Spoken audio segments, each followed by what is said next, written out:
दायी बालपण, आनंददायी बालपण. किती छान होतं आमचं बालपण. कसे वेगवेगळे खेळ खेळायचे, वेगवेगळे खेळ खेळायचे. भातुकली हा तर आमचा खरा डाव. भातुकली हा तर आमचा खरा डाव. सगळेजण भातुकलीत भांड्यांचा खेळ खेळायचो. कसलंही भांडी, अगदी पडकी मोडकी पडलेली भांडी सगळी गोळा करून भातुकलीचा आमचा खेळ अगदीच रंगायचा. सायकलवर जोडीदाराबरोबर चालत जायचं. जाताना चेन पडली की हात पूर्ण काळे होऊन रंगून जायचे, पूर्ण रंगून जायचे. आणि केळीच्या सोपटावर बसून एकमेकाला ओढून अतिशय मजेत गाडी गाडी खेळायचो.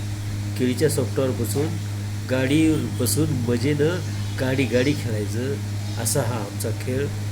सायकलची हवा, सायकलची चेन गेली की जोडीदार मजेत राहायला असायचा. एकमेकांना ढकलत ढकलत एका गाडीला ढकलायला लावून पुढं गाडीच्या पुढं आपण जायचं. हा आमचा मजेचाच खेळ असायचा.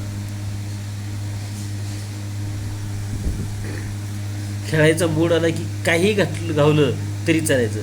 पॅड असो, वही असो, पेन असो, खोडरबर असो, खडे असो, काहीही चालायचं खेळायला. कुठलं कशाचं बंधन नव्हतं. कशानंही खेळत असं मी निवांतपणे खेळलेला असायचं. दप्तर घ्यायची प्रत्येकाची वेगळी आमची तरास वेगळी असायची.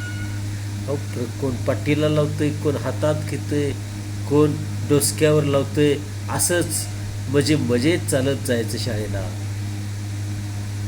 4 चौकात उठून यायचं असेल तर वाढदिवस हक्कानं साजरा करायचा.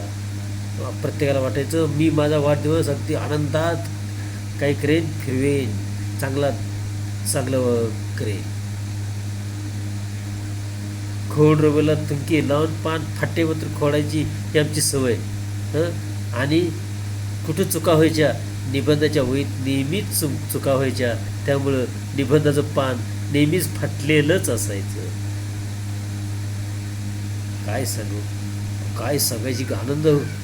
एखाद्यानं बाईनी किंवा शिक्षकानं मॉनिटर केलं, सेक्रेटरी केलं की ऑस्कर मिळाल्याचा आनंद व्हायचा. कितीतरी आनंद व्हायचा. शाळेत गेलो की वेळापत्रकाप्रमाणे कधीच दप्तर नसायचं. मग ही आता असं दाखवलं असायचं. कधी मराठीच्या वहीत इंग्रजीच्या वहीत गणित, काही असायचं. त्यामुळं त्यावेळी काहीसुद्धा आम्हाला वाटायचं नाही.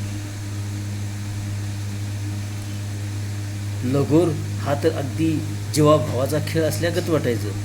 आम्ही 5-6 जण असो किंवा 10 जण असो, लगोर खेळायची एक मजाच वेगळी. रपारपी एकमेकाला चिंडून बादडून काढायचं. आणि असा हा खेळ दिवसभर चालायचा. त्याचबरोबर नारळाच्या पानाची घड्याळ करून चांगला खेळ खेळत बसायचं. नारळाच्या पानाचा खेळ खेळत आम्ही दिवसभर बसायचो. चुळचुळ मुगळ्या, पळीपळीत तेल हा सगळ्यांनी म्हणायचा एकच डाव. असा आमचा सगळ्यांचा डाव. असंच आम्ही खेळायचं.